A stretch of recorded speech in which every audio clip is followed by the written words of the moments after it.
Yeah, I think one of the biggest things, and this was kind of like really in the beginning of just the class, was basically realizing like how much the kids want to connect with us. And there's really kind of like this circle of security is like really how they keep coming back to us in different ways. And every kid's different, but I think every kid wants a connection with their caregivers or parents.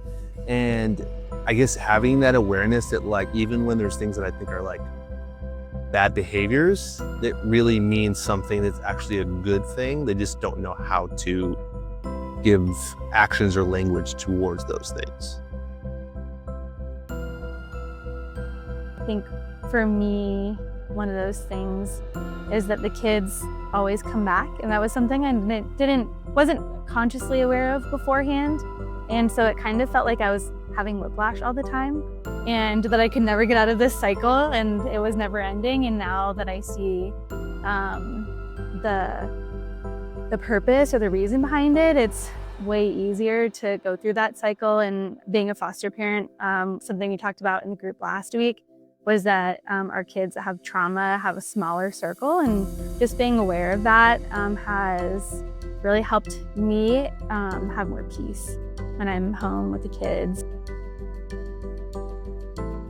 It being like a free resource for the community is just really incredible. I know that most of the parents in our group have kids with higher needs, and yeah, I don't think a single one of us don't. And so specifically for parents that have kids with higher needs, whether it's trauma or neurodivergence, it's really awesome to have a support group that's like this. I've been able to identify his emotional needs a lot more. I've been great at helping him with his physical needs when he's hungry, thirsty, tired, but identifying those emotional needs and those moments where he needs me to organize his feeling have been really helpful, becoming aware of that and learning about how to handle that.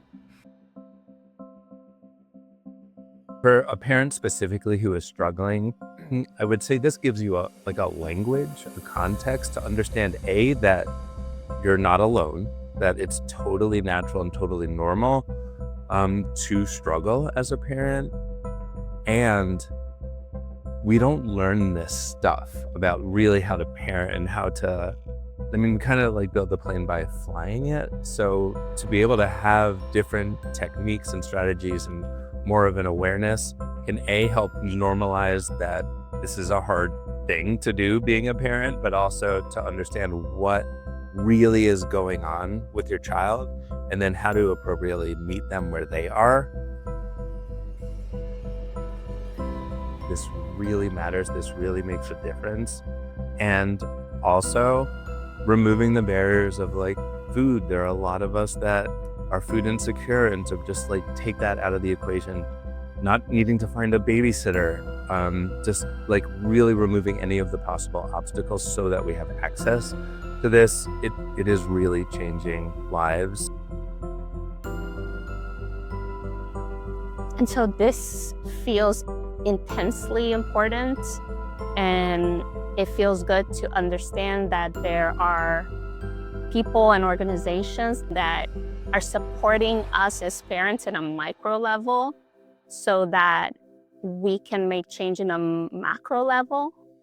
I do feel that like childhood adversity is a public health issue, and I'm here trying to do my part with my child and with my friend's child and with all the children.